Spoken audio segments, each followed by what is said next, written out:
folks. Welcome back to Elevation Games. I am Jeremy. And I'm Wendy. And today we are going to be reviewing a fun little game that we discovered recently. It's been out for a few years now, but it was new to us. One Deck Dungeon. That's right. So One Deck Dungeon was released in 2016 by Asmati Games. Yeah, and I've actually seen the designer of this appear a few different places. It's more in depth than I thought when I got it. I thought it was going to be pretty light and breezy. It is to some degree, but there's a lot more depth there than I was expecting when we first got into it. Sure. So in One Deck Dungeon, it does what it says on the tin. You pick a character class. The base game here comes with 5 of these. You've got a paladin, mage, archer, rogue, and warrior. They all have stats right here along the side, kind of along the lines that you would expect. Sure. Strength, agility, magic, health. And you're going through a dungeon. A dungeon made up of a deck of cards. You don't say. And basically, you just flip these cards over. Each one of them presents a challenge. It could be a monster, could be a trap. And you roll a certain number of dice. The game comes with a ton of these little dice, which are very satisfying to roll. And then you combine those dice in different ways to cover up the stats that each one of these challenges has to see, not to see if you make it. You always make it. You always either beat the monster or get past the trap. But anything you don't cover up here is going to do some damage to you or take some time to get through. So they're just different ways that these can hurt you in response based on anything you don't cover up with the dice. Sure. One thing I really like about the dice is that they're color coordinated. They're color coordinated based on the power that you are associating with your character. But you skipped over my favorite part of this game when we were talking about the different player classes. And that is all of the characters in this game are females. Yeah. There is something you don't see. You do not. There's not even an option for a male character in here, which I'm fine with. But yeah, not only are they all female, they are all they're fairly diverse. You know, you actually have some women of color as heroes in this game. There's one thing that I think folks are learning more every day is that representation matters. And the fact that the first thing that I noticed about this game was that all the characters were females, I think says a lot. Because I never sit down and go, oh, wow, you know what? I just noticed all the characters in this game are males. Because it's just kind of a given. And I really want to give them extra kudos for this because, like I said, this game is a few years old now. So we have hardly reached a plurality at this point of people being more inclusive in games. It's still an issue. Progress has been made, though, I would say, to some degree over the years. Sure. And so this, at the time that they made this decision, there was even less representation in games. That's so right. Really kudos to them for thinking about that and being inclusive. But the game takes about 30 minutes to get through a dungeon. 30, 45 minutes to get through, which is great. We can pick it up and play it on our lunch break. As you can see, this box is not very big, and all the components fit inside here. So it's definitely something that you could keep in your bag to pull out at a table, in a park or in a restaurant if you just wanted to play a quick pickup game over a meal. Yeah, absolutely. And the base box here is 2 players, but you can play 4. You just have to buy 2 copies of the base game. So it's for 1 or 2 players. Yes, you can play it solo as well. which is neat. I'm glad that more games are starting to include a realistic solo component inside them. A lot of times it seems like that solo mechanic was just kind of thrown in as a side thought and it doesn't necessarily work. But the changes that they've made here, and because the game is made for only up to 2 players, it makes that transition to be a solo player a lot more smooth. And I would actually say I've been noticing kind of the opposite lately in some cases. A lot of games, more and more games are coming with solo modes, which are great. Mm-hmm. But like you said, sometimes they feel either, wedged in there, or, like I said, something I've been noticing lately is they seem almost overthought. You get an entirely separate instruction booklet. It's like a whole new game. You have different components, different pieces Yeah. to make it work for in a solo mode. And I do mean an instruction booklet, separate in some cases. But this thing, it could not be more simple. You've got one side is for 2 players, one side is for 1 player. That's it. That's very complicated. Yeah, so really, really good job on that one. Yes, and the artwork on these cards is really nice.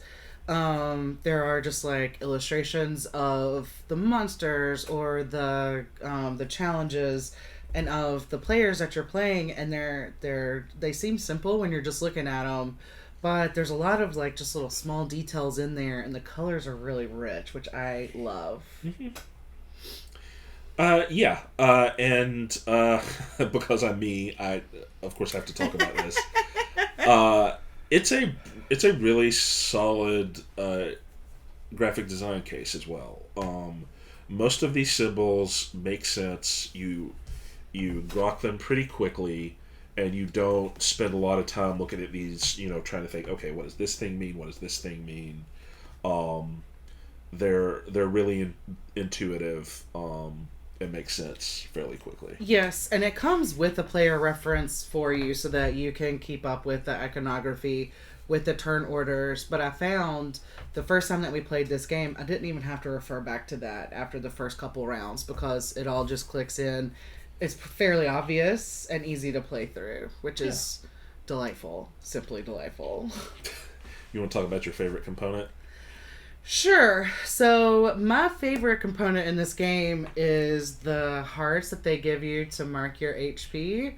So hearts are fairly common to mark your HP with, but the design on these, they look like a little crystal. It looks literally like something out of like Disney. I don't know. And I love it. I like when you have to put one on your character, it's not necessarily fun because they've taken a hit, but I think it's just a thoughtful piece there where you could have just had something you check off or like a little cube or something to put on.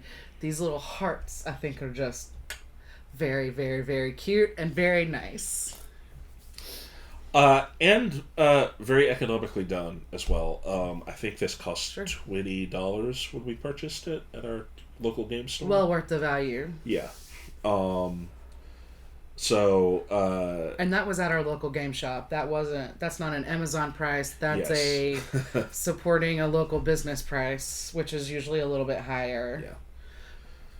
Yeah. They do have some expansions. We haven't played those yet. To be honest, we haven't needed them just yet because one thing I do really like about this game is that it has a really high replayability factor in it. Like, we've played this game 5, 6, 7, 8 times now, and we haven't bumped into where it just seems kind of monotonous or where you start looking for expansions if it's a game you enjoy, but you've been playing the same roles over and over and over again. I at least haven't hit that yet. Have you? No, it hasn't felt like it for sure. The base box here comes with you choose a dungeon when you're starting out. Yeah. They all have a different boss monster at the end. Mm-hmm. The introductory one, of course, is a dragon. But this comes with, I think, about 6 of those in the box to choose from. So you've got variety there. And then in addition to that, the dungeon is literally different every time because you're shuffling that deck. And you're never going to see everything in a single run because one of the primary mechanics is to pass time, you discard cards out of the deck. And so you're just missing those cards entirely. It's an opportunity cost.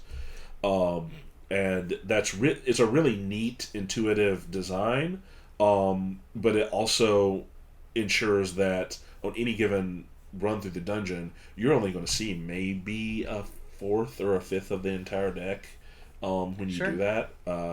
So there's a lot of different stuff in there, a lot of variety, and yeah, I would agree. It hasn't felt old or repetitive yet. No, not yet. So Jeremy, would you recommend this game to someone who was looking for a new game to try? Yeah, absolutely. And in fact, I know one thing we're always looking for are games that are good for couples, for two people. Oh, absolutely. This is a great game for that. It's cooperative, which is also really nice. And it really, really sings with two people playing it. So it's a really, really solid game. So do you think that's because it was designed with two players in mind? Possibly, yeah. I think it works. It works at 4 people as well, probably, but sure.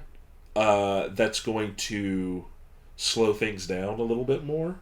Take a little bit longer to get through. Yeah, that makes sense. Yeah. But yeah, it's right at 2 people. I think it's really the sweet spot. So most of the games that we play with 2 players. That's something that COVID changed for us. And there are times where you find a game where at 2 players, it's perfect. You know, like no notes. And then you have other games that you play with 2 players and it kind of almost seems like a handicap. Like the game is better at 3 or at 4. And all of that just comes in with balancing. So when you have a game that is best at 2 players, that definitely gets points in our book. Yeah. Yep, absolutely. And the communication, it requires a lot of good communication between the 2 of us as we go crawling through the dungeon to say, okay, I can do this, I can do that, I've got these dice, let me see what I can throw at it, what can you do? I can get this guy, do you think you can get that guy? Or like trying to find how we together can move through the dungeon. Yeah. It's a great date night game. It really is. As much as a dungeon crawler can be. Anything else? Any parting words? I don't think so. I think it's a great, tight little experience. It's super good value for the money. Yeah. And like we both said, especially if you're looking for a date night game, a couple game, yeah, this is near on our list of great date night games. This one is pretty near the top, I would say. It really is, and it's if you are wanting to play several games, or if you want to sit and have a several hours long game night. This is a great opening game because again, it only takes 30 or 45 minutes to get through the dungeon, so. It's a really good game to get your brain in that headspace and get you excited about playing games before you move on to a bigger or heavier game. Or this is just a good game to pick up when you want to play a good game but not have to spend all afternoon or evening setting it up and then playing and then breaking it down. Because it takes about 5 minutes maybe to set up and break down this game. So 5 minutes before you start playing... it's really hard to beat that, you know? Yeah. Okay, well, that is One Deck Dungeon. Thanks for joining us, guys. Yeah. If you like this, make sure to click the subscribe button and follow Elevation Games. And you can check us out on our website at elevation.games. Thanks.